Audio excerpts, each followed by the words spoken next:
この番組はご覧のスポンサーの提供でお送りします。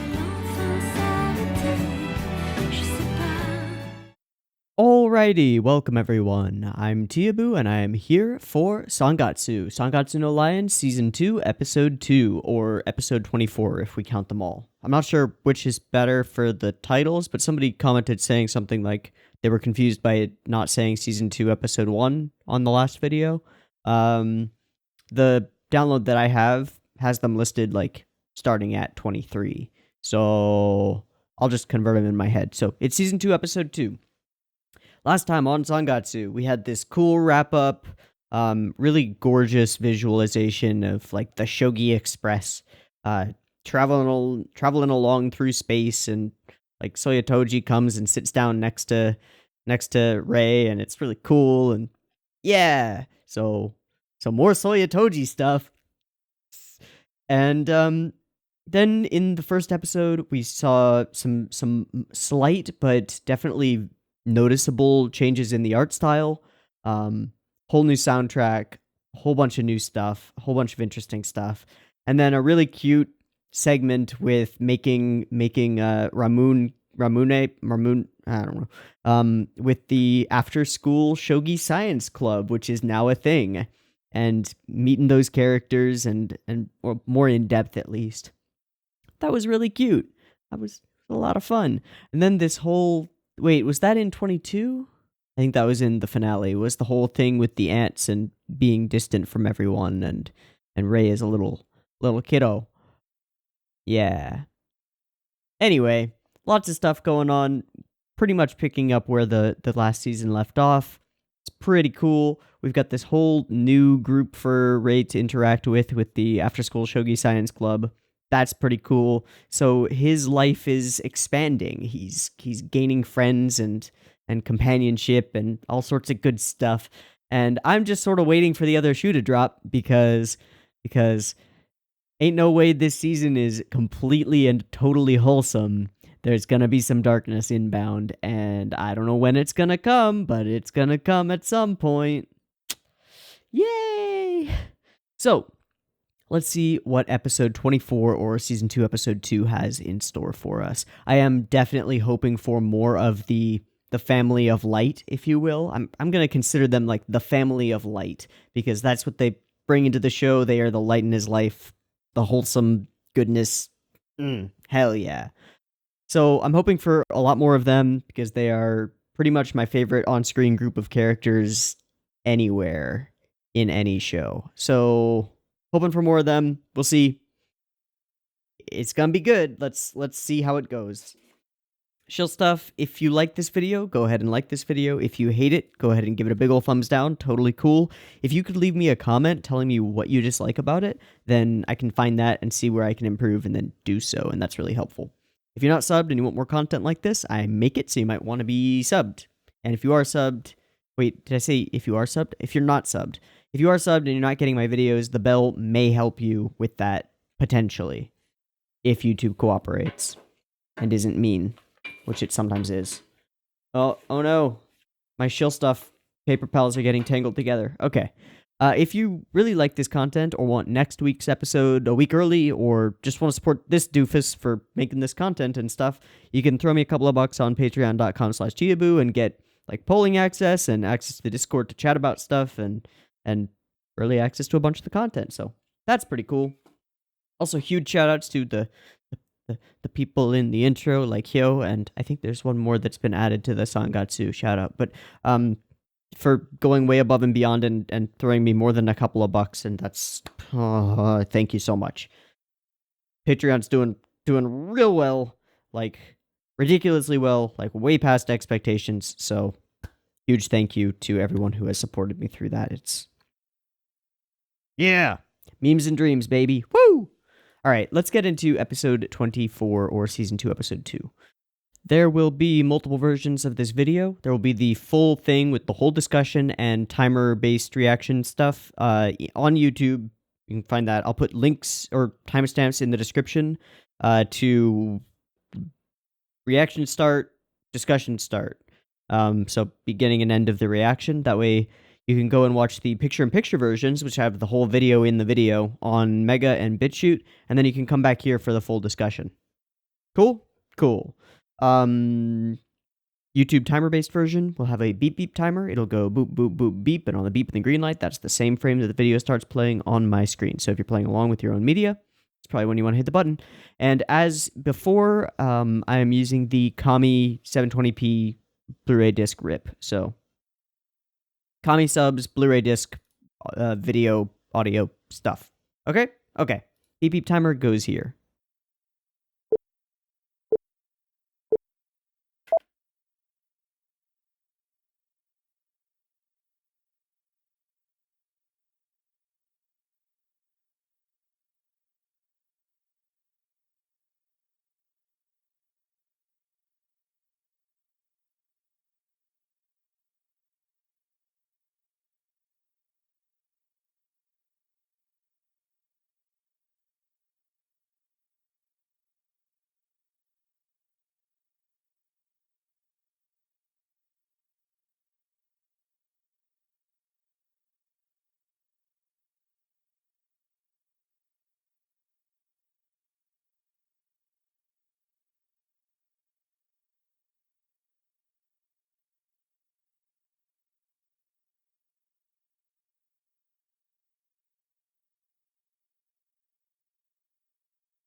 Oh, here we go.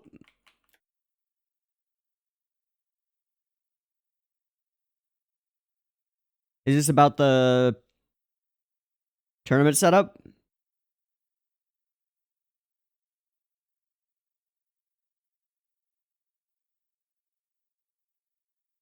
Oh my god.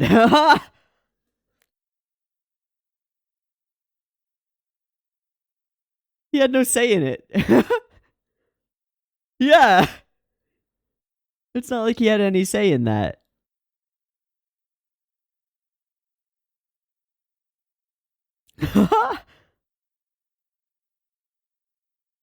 Hell yeah.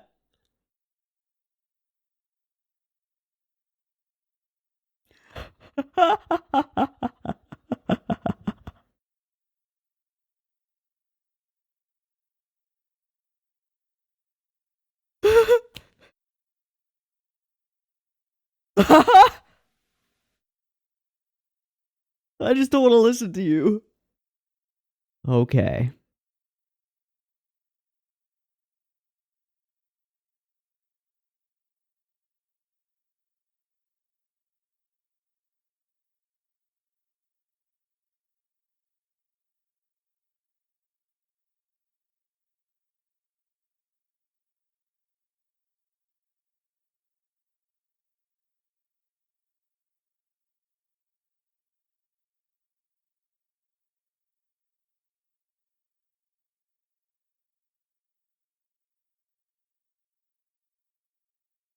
Oh, that match is still going. Holy shit. I don't want to support either of them. Oh, here we go. Just totally ignore him.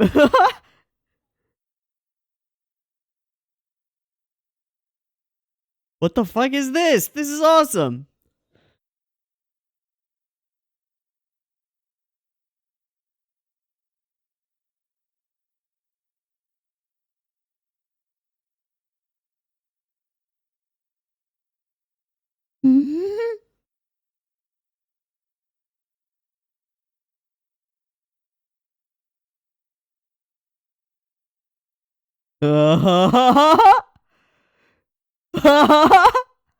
Get out of here.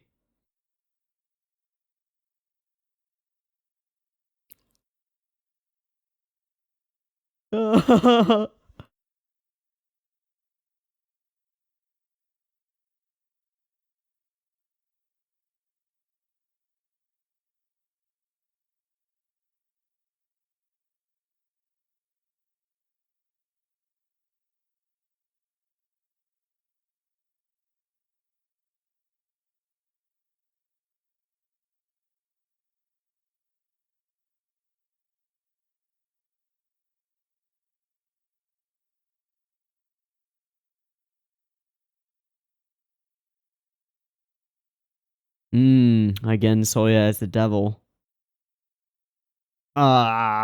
Listening to people talk behind his back again.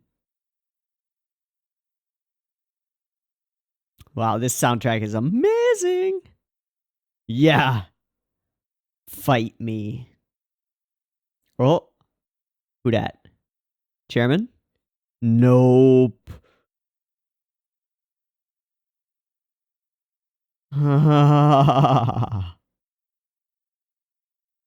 Interesting, though. He said the right thing.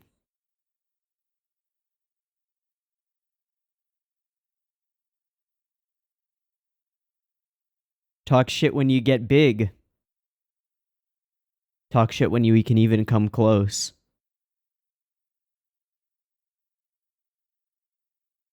I don't think so.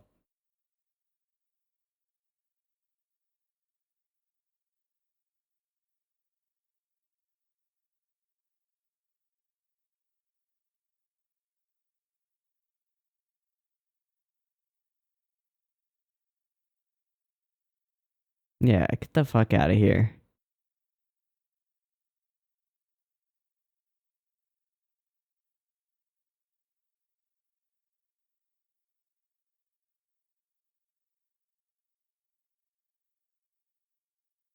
Hmm.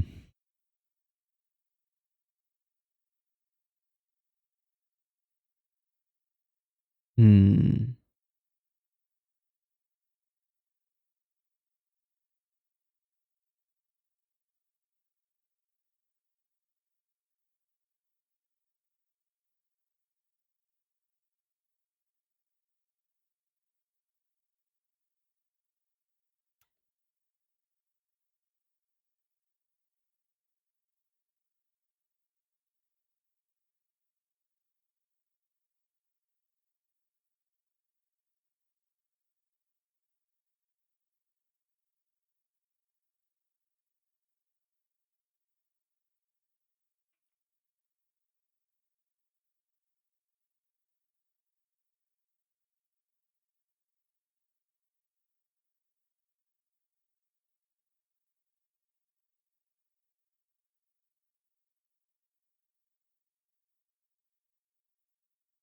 Hmm. I'm growing to like this character a lot. Hmm.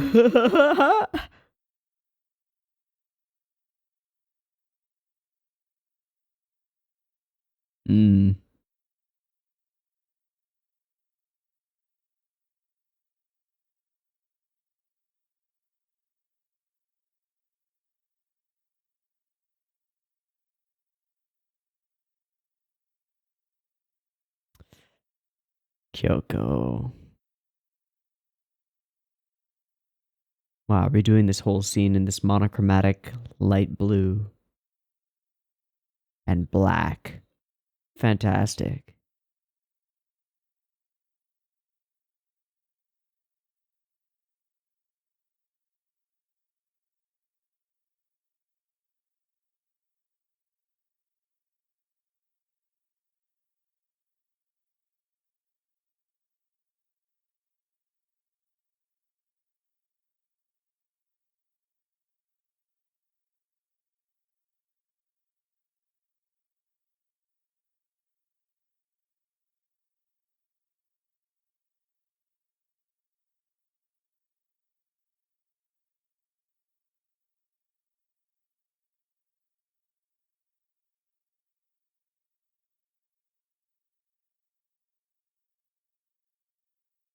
Fuck.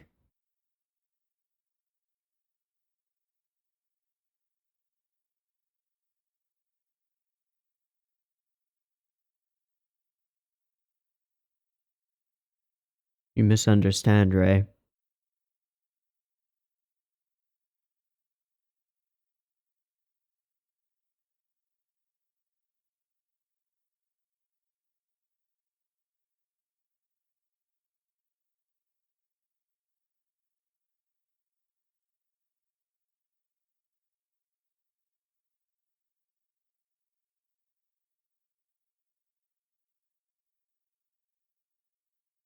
It's not that simple.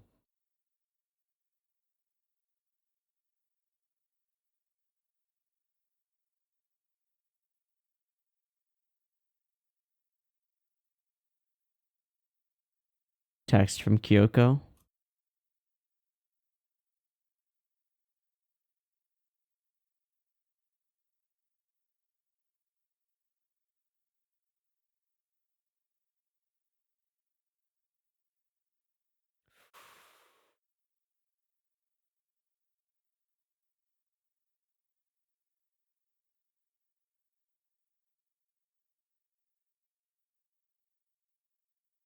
Hi, Kyoko. Holy shit.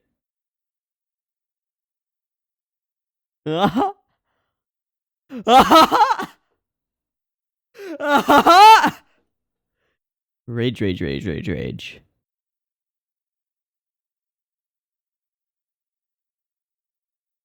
See ya.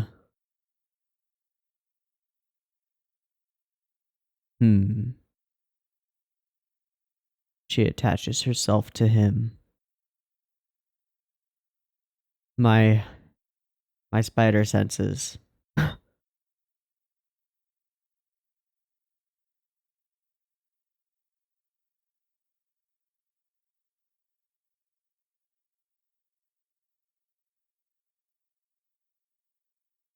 Really?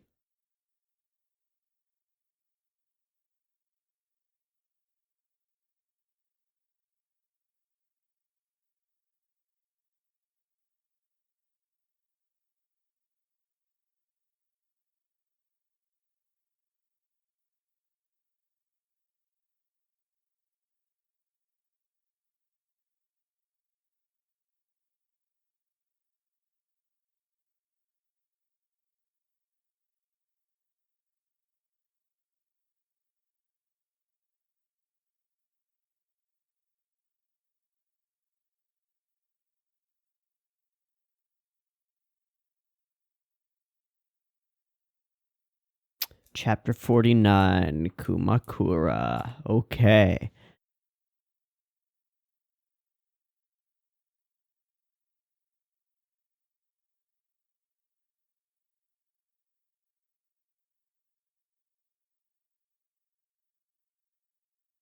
So we're going to find out about this man.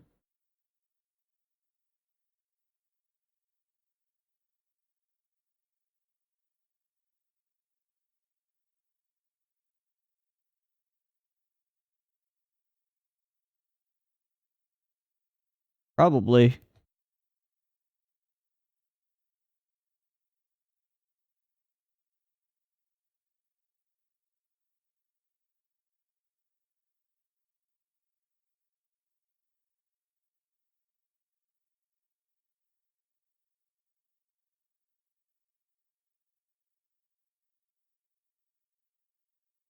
Oh my god, this guy. Pun incoming?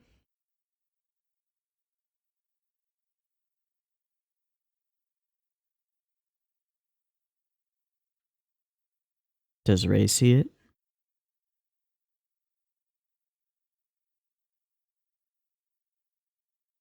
It's something they can't see.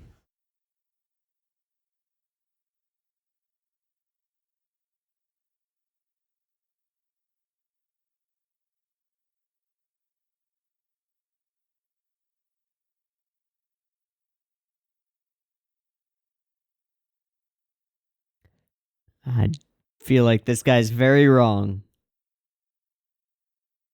No, you don't.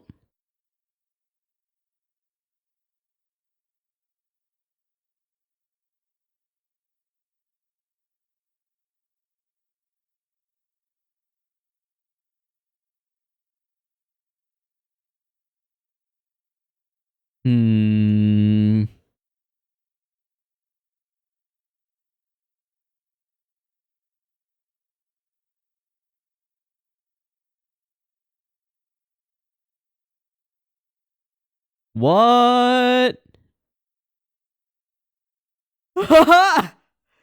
Completely wrong. All right, so explain. What was the reason? That move sealed the deal. This move that other people thought was just nothing.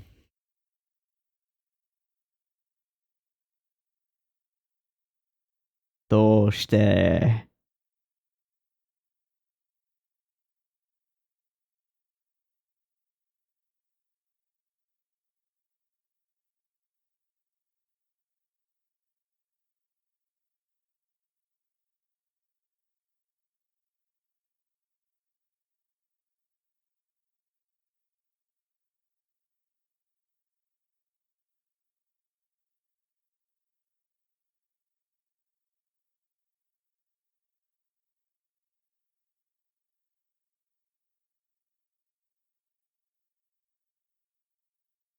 Wow. This is so tense.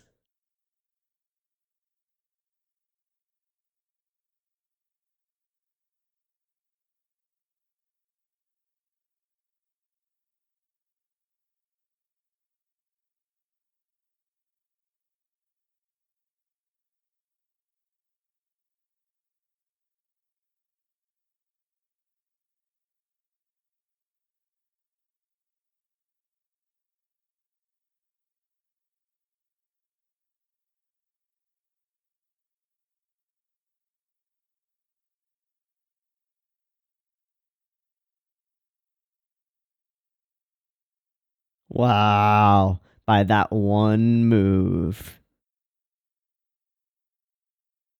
Soya.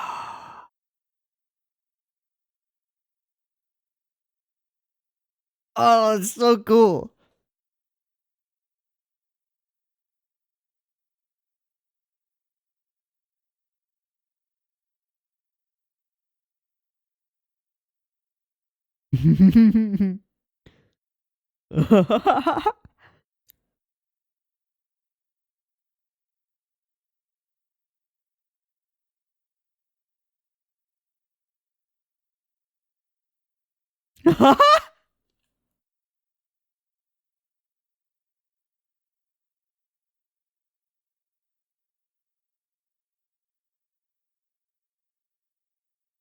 Hmm.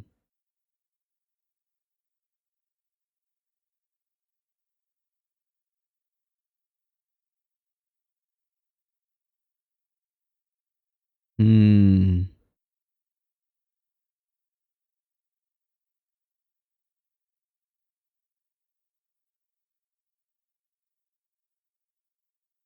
Huh? Gift for his wife?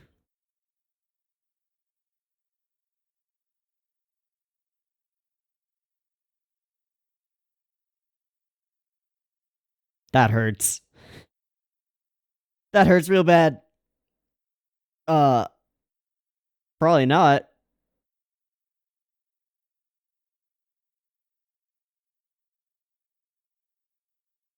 Mm-hmm.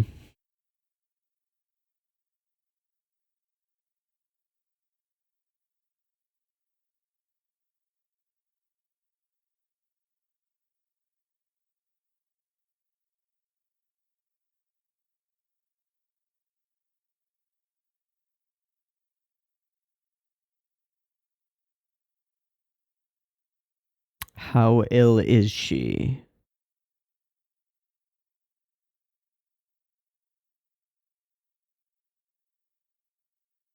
Hesitating at the threshold.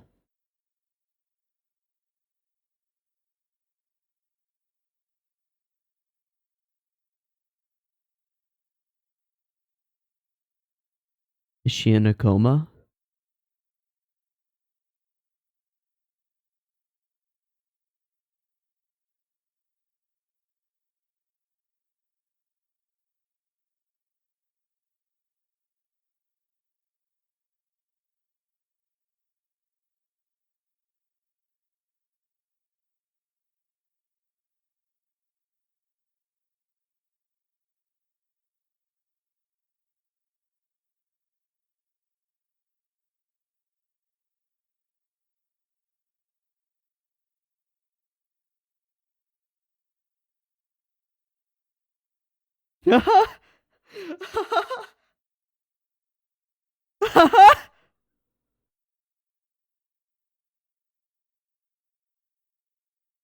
98% bullseye.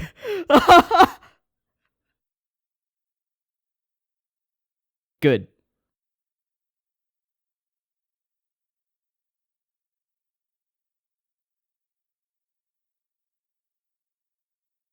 Oh, you open the door and she's in.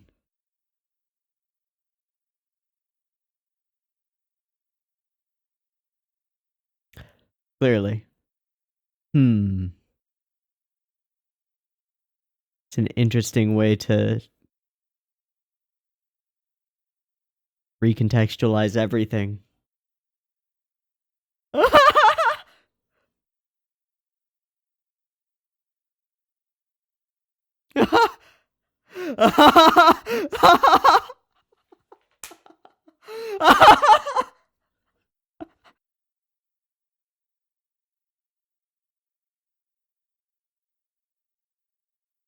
Good night.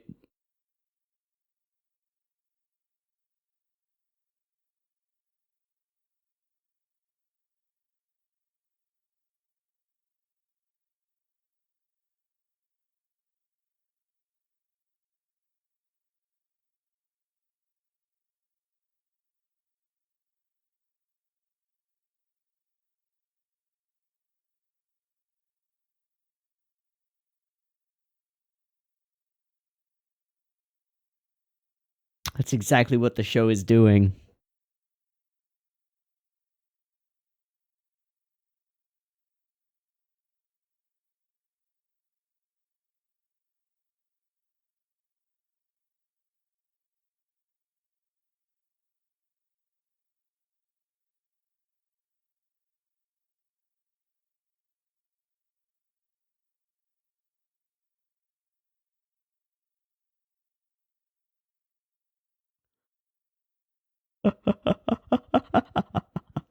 So, he doesn't show his anger.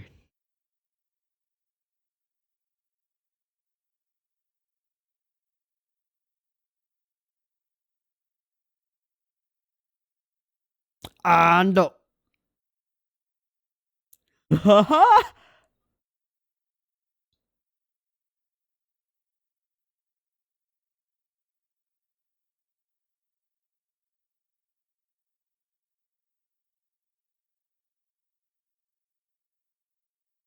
7th time? Or 5th time? 5th time. To lose again. Damn.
I heard a Momo. Whoa. Okazaki Mari, who are you? Okazaki Mari. Da ba da ba da ba da ba da ba da ba ba ba.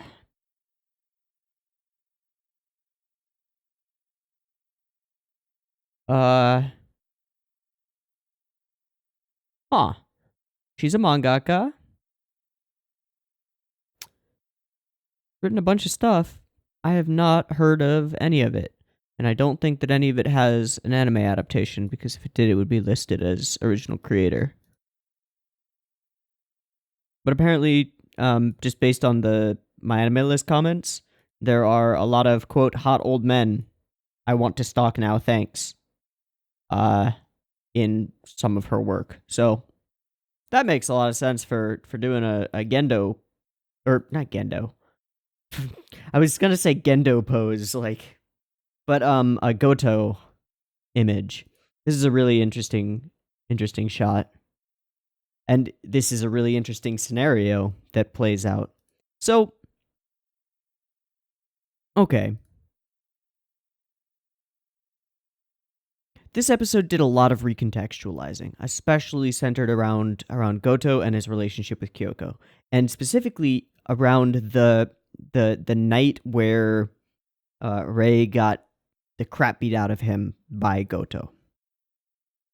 I think it's really interesting, and I'm not sure how to start talking about it, but what it made me first think of was someone commented on a previous episode of Sangatsu, something along the lines of, one of the great things about Sangatsu is there are no bad guys, there are no villains who are just villainous because. There are just people, and they're all flawed. And that's realistic and very real and sort of visceral and has impact. Because people are flawed, and people act like Kyoko. People act like Goto.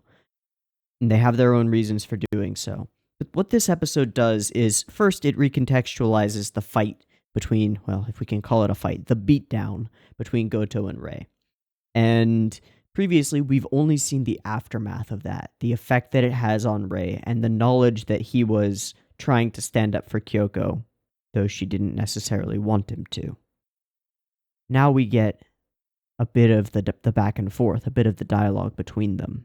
Rei saying, "Stay away from my sister. You're married. How dare you? People who don't care about their families are scum." And Goto saying, "Who are you to judge me? Who are you to judge me?"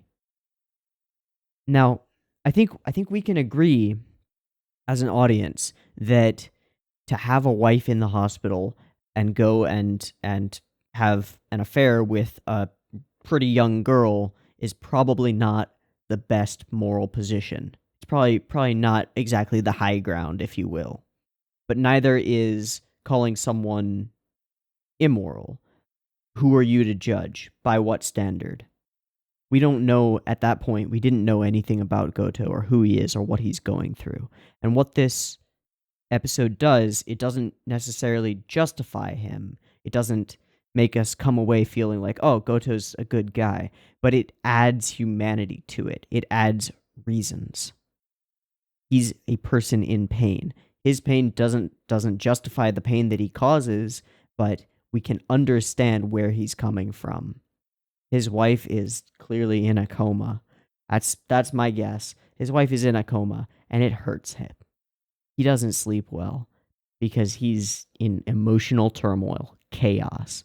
And I fucking love the first section of this episode, chaos. For a couple of reasons. One is because I see the chaos order dichotomy as something really interesting about people. And I actually fall on the complete opposite side of it than Rei does. I think that humans are the embodiment of order, as opposed to the embodiment of chaos. We express chaos and we experience chaos, but the universe is a place of chaos, and there is an ordering principle in it, and the final point of that ordering principle so far along the timeline is humanity. And this is getting into weird metaphysics, I guess, but like when Quark's spin lines up, they can form subatomic particles. When subatomic particles charges line up, they can form atoms. When atoms interact in the right way and form bonds between their positive and negative charges, the parts of them that are formed from below, they can form molecules. When molecules line up in the right ways, magically, they can form living things, more complicated, more ordered organisms. And when those more ordered cells can interact with each other and find a stable equilibrium, at least for a tiny little stretch of time, they can produce eukaryotic life. Like, there's an ordering principle to everything, and it's all building, and we are one step in that chain. So I think humanity, I think people are embodiments of order. It's just that we're so incomprehensibly complex to each other that we seem like chaos. And what's required is just one move that seems like chaos to everybody to make everything else click. And that's what we see in the shogi play that Soyotoji produces. It takes a move like that. Like, that's the kind of move that changes shogi history, and it's relevant to everything. Like, it takes an Einstein to make the move of writing his papers and trying to explain the universe, to make things that are previously chaos seem like they're ordered. Chaos is just misunderstood order, as far as I'm concerned. It's just that we don't know the principles that underlie it. But certain people can see through and see the order, see the flow. And that's what Soyotoji just represents with his one move there.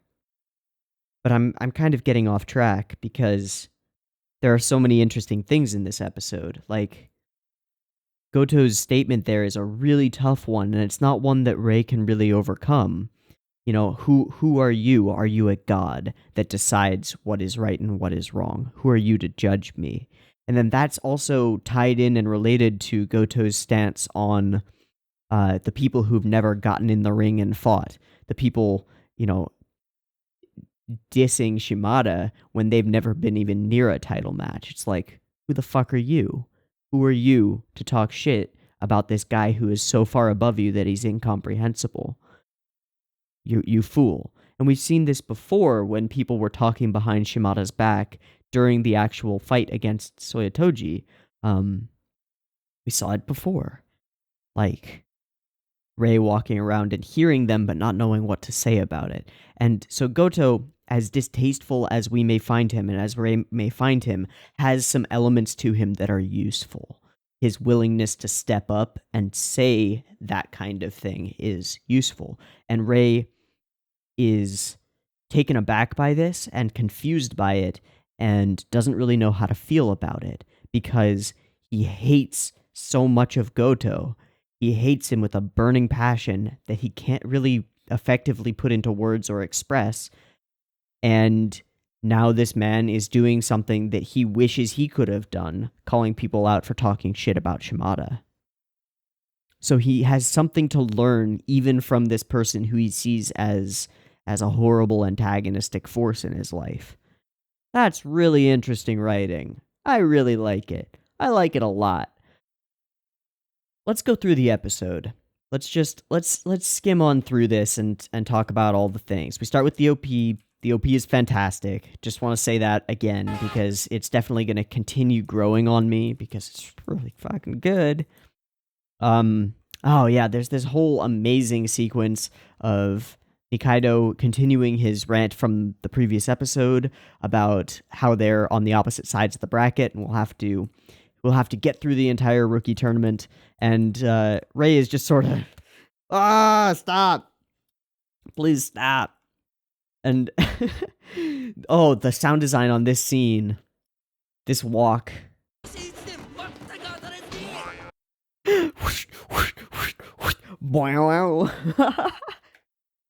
It's fantastic.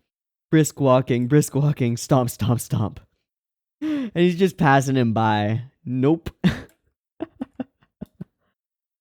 And all of this leading into this character who I'm growing to like him. What's his name? I think somebody says it soon. Say like, Master, what's your thought on this?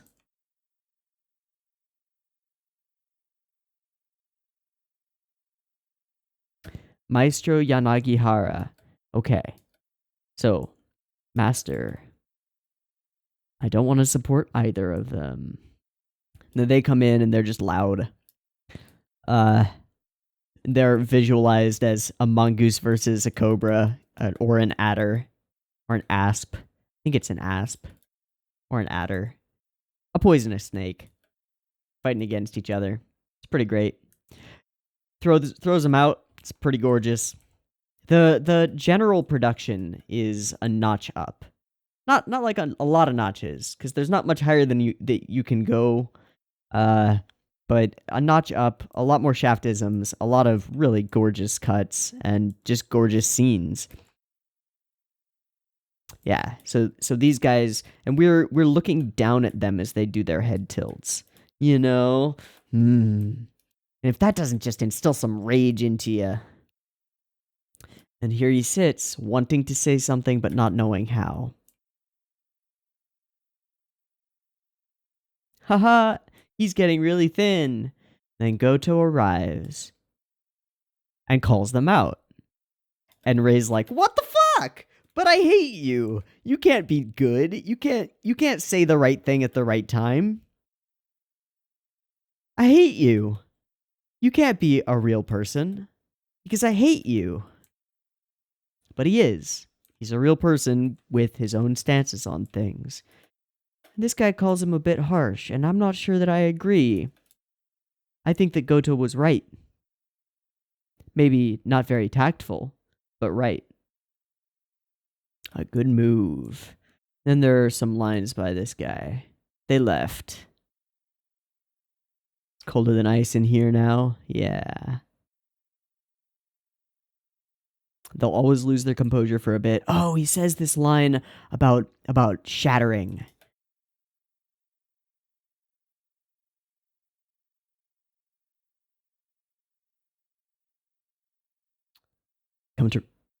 They have to break themselves apart and then reconstruct it again from the shattered pieces. Okay. Haha. This is my philosophy on life. Right here, boiled down into a nutshell, is that the way that our representations of the world and ourselves in our heads work is that we incorporate lots of exterior information. We grab things, we put them all together, and we piece them together into like a crystalline structure inside our skulls, a gem, if you will. And yes, this is related to Hoseki no Kuni because it is a giant metaphor for this precise way of looking at the world and looking at the self. When we come across something that disagrees with our crystalline structure, because we need this structure of representations of the world and our place in it in order to interact with it in a useful way. It points us, it gives us direction, and it lets us be stable enough to weather the conflicting information that comes at us. But at a certain point, something is going to hit us that makes us realize that whatever we truly believe about the world has an innate flaw. And usually it's something at the very base level of our initial assumptions about the world, about the universe, about our place in it, stuff like that. So if you are, for example, a pro shogi player, a lot of your structure is built around the idea that you can win. The idea that you've got the training, you've got the ability, you've got the talent, whatever. If you're a pro at anything, or if you see yourself as good at anything, that's going to be a foundational part of your structure, and it's going to be part of what defines who you are. And when something happens, like you lose in a big fucking match, and you've built yourself up this whole time like, I'm gonna do it, I can do it. Well, suddenly there's a crack in your structure, and you can do two things. You can either just keep barreling forward and end up eventually shattering completely, not by your own volition, and just losing it. And we've seen some characters earlier on in the show who have done that. There was the alcoholic guy who just keeps playing and never deconstructs himself and learns what he's doing wrong. Or you can consciously take yourself apart. And this hurts. This really hurts. To reconfigure your perceptions of yourself in the world is not a fun thing to do. It is painful because you are tearing yourself apart and your sense of self apart, because this thing that you've constructed is in large part your ego, and not in the like egotistical sense, but in the sense of self sense. Not in the narcissistic sense, but like your ego, your self. You have to shatter it. And then you have to build it back up. And you have to leave a lot of stuff out. You have to leave a lot of the old out and cut it out. Cut it away from you. And you can't just excise it. You have to deconstruct everything that's built upon it in your structure of perceptions of the world and yourself in it, in order to get down to the root problem, remove the rot, and rebuild with new information. And the reason that I brought up Hoseki no Kuni is because it is a parable about this process. That's how I read the show. And I wish I hadn't seen the show so that I could go and react to it. But at the same time, that show was something that shattered my sense of being and forced me to reconstruct it, along with Devilman Crybaby. The two of those together, I watched in quick succession, and they shattered me, and it hurt a lot. And so I went through a multi-month process of piecing myself back together after realizing that everything that I was wrong. Yeah. But Hoseki, like, Foss, the main character of Hoseki, and I urge you to go and watch that show, not only because it is this really interesting Buddhist parable, but because it is fantastically animated and just gorgeous, and the characters are lovable and really stick in your memory.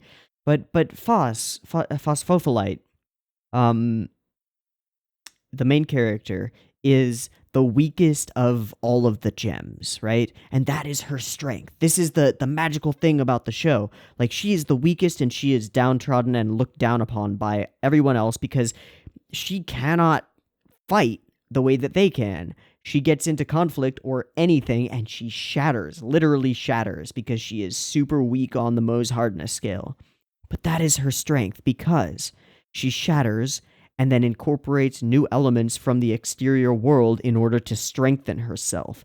And this happens over and over, and I won't spoil all the pieces that are shattered and broken off of her, but she also loses some of her memories every time that a piece of her is lost. She loses a bit of who she was and gains something new. And I think that's life, man. That's reality. That's how we experience interacting with the world. Every piece of new information that we take in requires us to reconfigure ourselves in order to fit it into ourselves. And there, some people don't ever do this. They get very set in their ways and very set in what they believe, and it has to do with the sort of openness and conscientiousness scale on the Big Five. Conscientious people often have very rigid crystalline structures of self and morality and ethics and the way the world should be, and it should be like this, and that allows them to be very directional and focus specifically on certain things.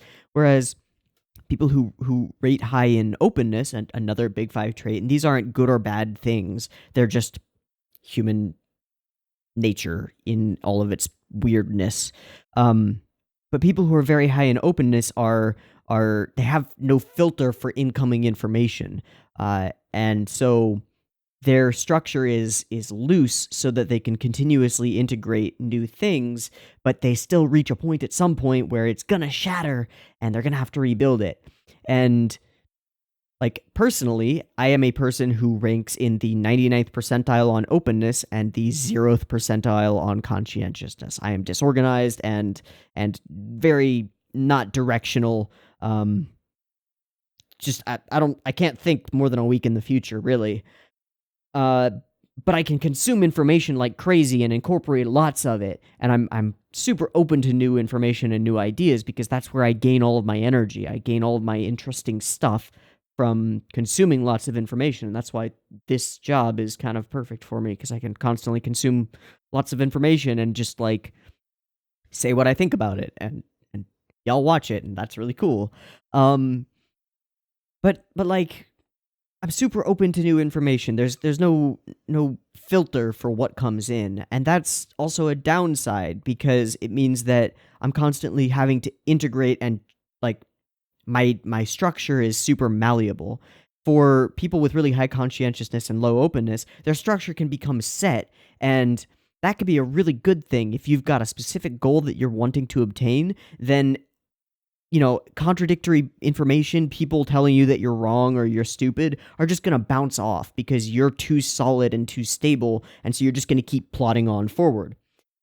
But I think that's kind of a problem too, because eventually something is going to crack you, and then it's going to be really fucking painful. It's a lot easier if you get used to being mutable, if you get used to being somewhat liquid in your perceptions of the world, and even more useful if you can figure out how to sit on the fence on almost everything, like not take a hard stance on something, especially moral issues, because there's always a different side to every argument. There's always different information, and so if you can just look at the thing and be like, I don't fall on either side of this. This is interesting, and this is interesting, and it's all really interesting, and the answer is probably somewhere in the middle. Then I think you can be a lot happier by doing that than if you lean hard on one side or the other. Even though by doing that, by leaning on one strong conviction or another, you can then incorporate that and ignore everything else, and that becomes a more useful filter for the world. I don't see the value of filters for the world. It's more interesting for me to sit on the fence in a lot of ways. And a lot of that comes from my history as a debater, because in debate, you're forced to constantly argue both sides of an issue.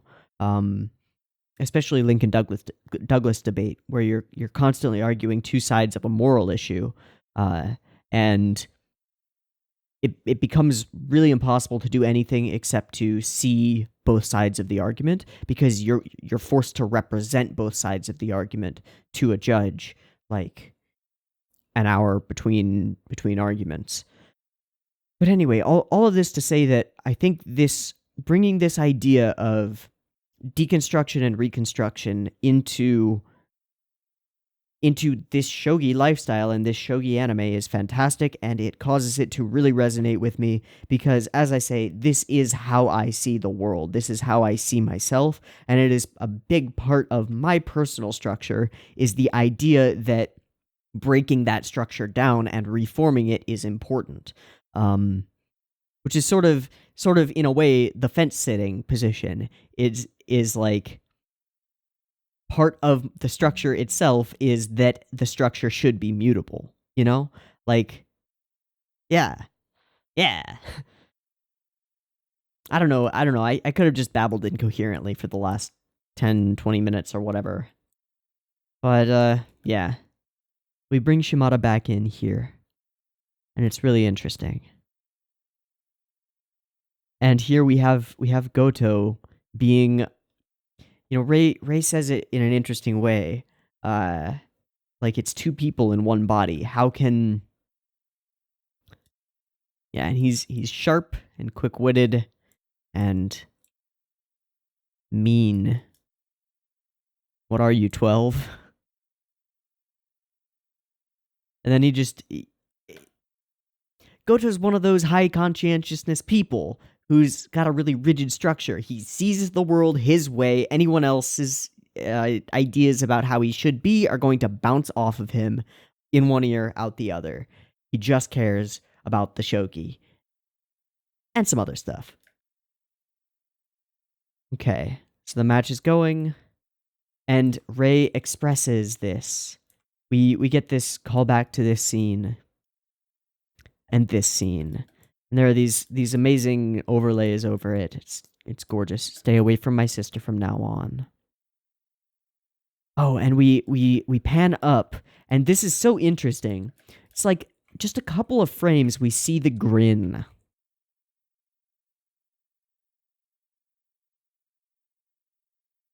And then it's a frown. Ah, that's so amazing. You're married. What are you thinking? Huh?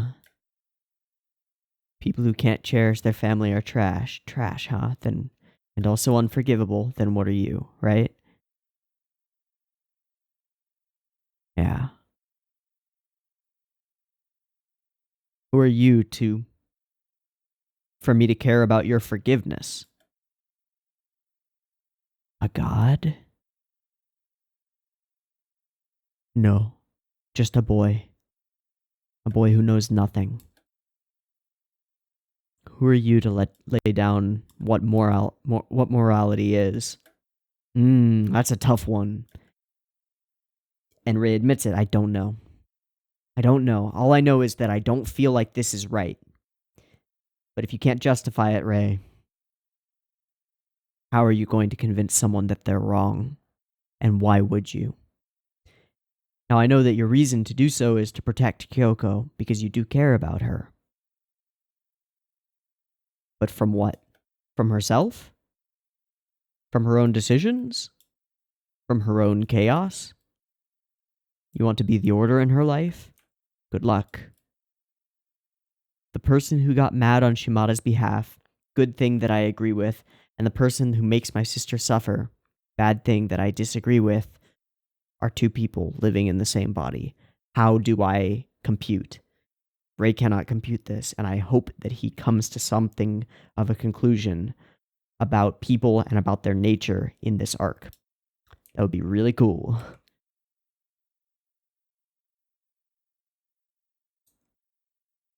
So, the moves are played. Should I hate him? I don't know.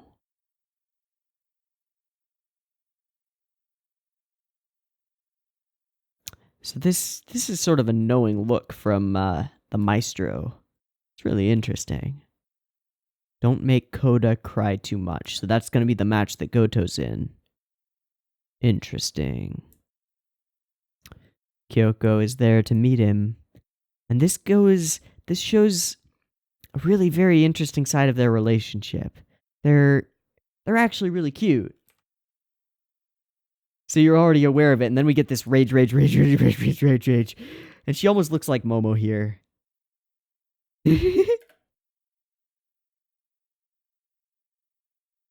And as soon as she punches him, we switch scenes. And he wraps his hand around hers and softens it. He can take her. You know? That's part of what's interesting about their relationship is, as cruel and callous as Goto seems, he can take what Kyoko dishes out. He walks away alone, and she attaches herself to him. And Ray feels it. Feels a disturbance in the force. Interesting. Last time I saw her was in March, and he doesn't know how to reach out. Still has to overcome that. Even if she were close to me, the one standing next to her is Goto. What can I do? Sometimes it looks simple to unravel, but other times it looks messed up and tangled.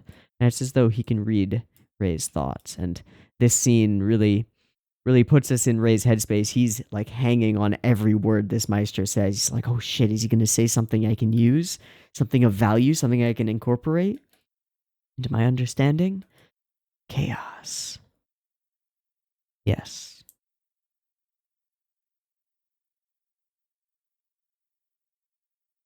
Get these gorgeous visuals. Ooh. To lead into the scene. Just beautiful. Super aesthetic. Calm expressions.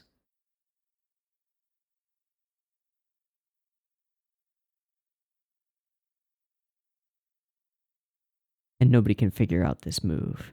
But we know, just from the directing, we know how critical this move is immediately. So we're just waiting for somebody to figure it out, to explain it to us.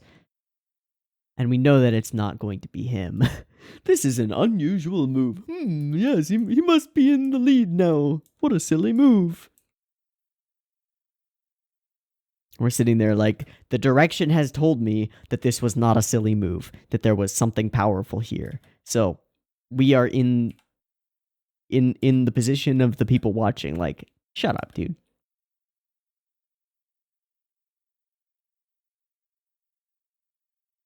And then we see this multiple head tilt is so cool.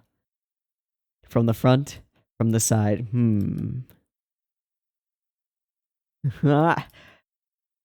Yeah.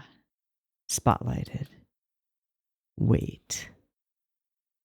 This is, and he resigns, something that nobody saw. And nobody's expecting this. I thought he had the upper hand. No, he had checkmate in 17 moves. This is a level above. We play it through.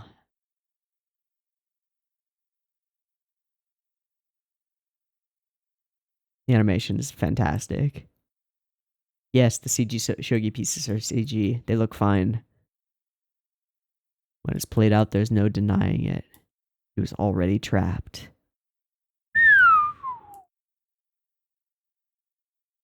And then he says, Soya, beautiful. Brilliant, sorry. Cutting through.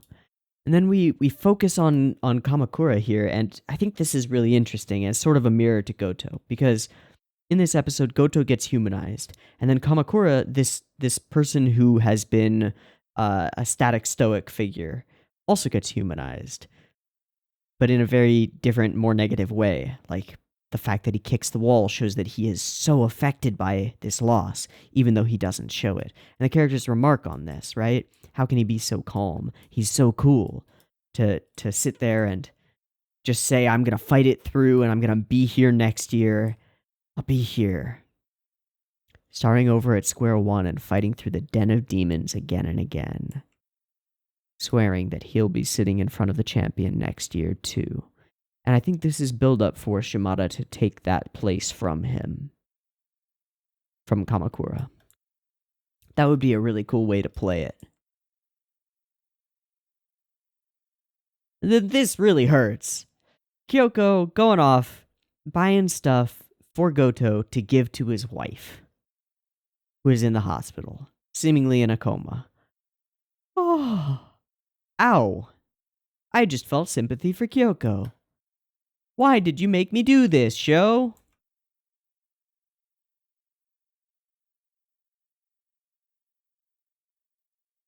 Want me to go with you?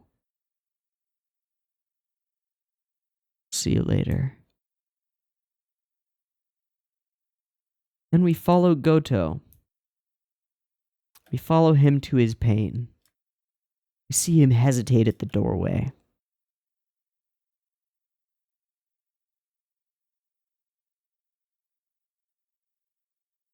And the thing that I take away from this is that Goto really does love and care about his wife.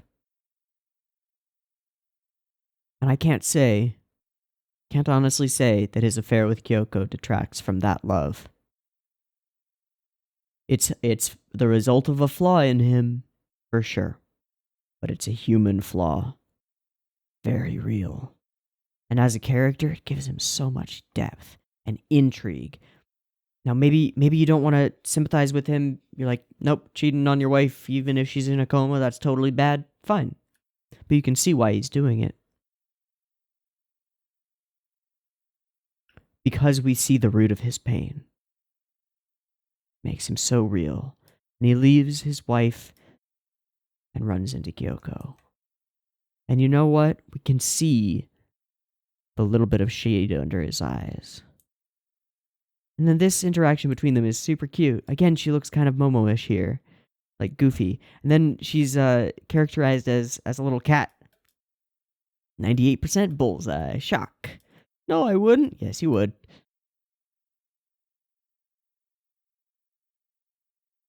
Then he opens the door. Bam! Kyoko the kitty cat. Meow. that one little quick cut to this. to like sparkles and little cat heads spinning. This is so cute. Nyan nyan. Your defenses are weak. Just go home, I'm really tired. There was a line here that was interesting. You're so troublesome. And tied up. Good night. I'm going to sleep. And he falls asleep on top of her, snoring like an old man, which he is. And then she sees all of this paleness, this, he's gaunt. And then she says a line, I can't hate you, right? Yeah, now I can't get mad at you. Not after you show me this face. And I said it during the reaction, this is exactly what the show is doing to us. How can we get as mad as we were at Goto now that we've seen this side of him? Now that we've seen his pain? That's what it's doing to us. It's doing it really well. Making him a character that we can dislike, absolutely. But we can't help but understand him a little bit. And that's kind of brilliant. And to lampshade it this way is also kind of brilliant. Just let us know what it's doing. And then Kamakura kicked a hole in the wall. Kumakura, right? I was calling him Kamakura. Kumakura. Kumakura, okay.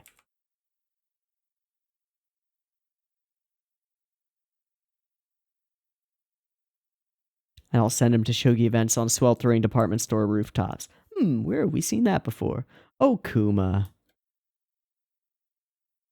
I get it, though, how frustrating it must have been.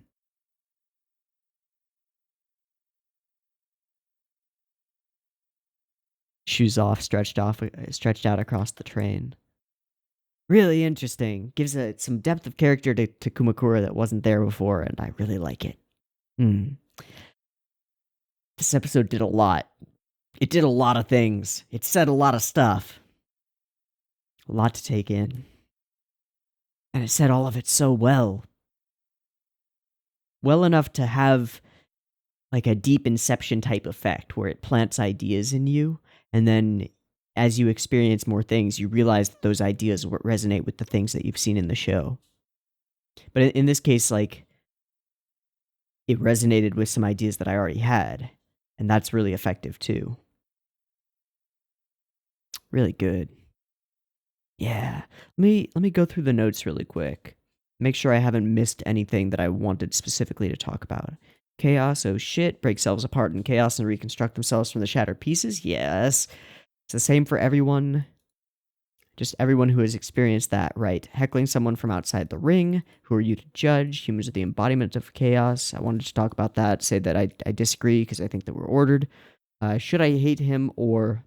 It's not that simple, Ray. I had to put in one word. Chaos, Kumakura. Relating the fight to Shimada's struggle, right? The gift for his wife. That hurts. And I can't get mad at you now that you've shown that face. Yep, okay, so I've covered everything that I wanted to talk about. This was a hell of an episode, and easily one of my favorites of the show. Full first season included. This is probably in my top 5 episodes of Sangatsu. And this is only episode 2. We're in for a ride. Yes. All right, I'm gonna wrap it up. I've been Teeaboo. This has been Sangatsu. I hope that you have enjoyed it too. Peace.